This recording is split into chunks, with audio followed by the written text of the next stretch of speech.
The following are true stories. May 26, 2003, Aaron Ralston was hiking. A boulder fell on his right hand. He waited 4 days. Then he amputated his own arm with a pocket knife. On New Year's Eve, a woman was bungee jumping in Zimbabwe. The cord broke. She then fell into a river and had to swim back to land in crocodile-infested waters with a broken collarbone. The most amazing part of these stories is when asked about the experience, they all smiled, shrugged, and said, "I guess things could have been worse." When your day is a museum of disappointments hanging from events that were outside of your control.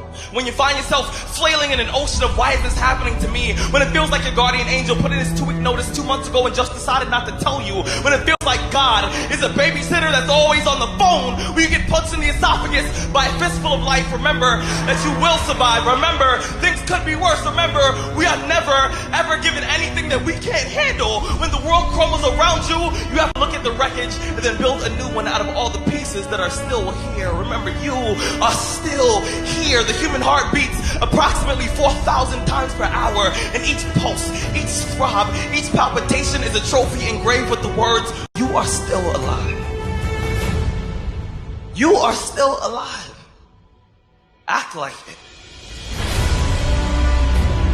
I invested too much to quit.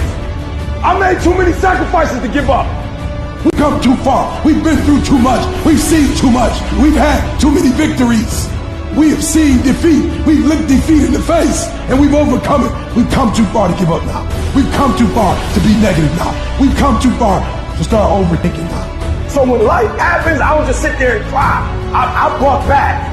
I buck back. And the process is not supposed to be comfortable. So if it hurts, welcome to the big leagues. If you feel like you're under heat, praise God. If you feel like you're being pressured, praise God. But when God looks like he's pulling you back, eventually he's going to let you go. And the farther he pulls you back, the farther he pulls you back, once he releases you, boom. The spirit of resiliency, the spirit of grit, it's in your DNA. It's in your blood. Overcoming is in your blood. Getting through adversity is in your blood. Your ancestors got through so much more. We will be all right.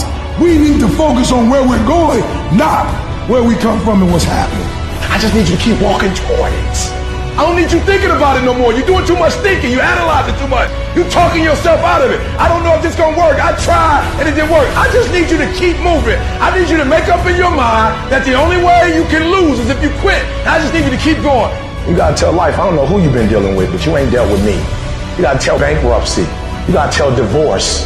You gotta tell sickness. I don't know who you've been dealing with, but you come up against the wrong one this time.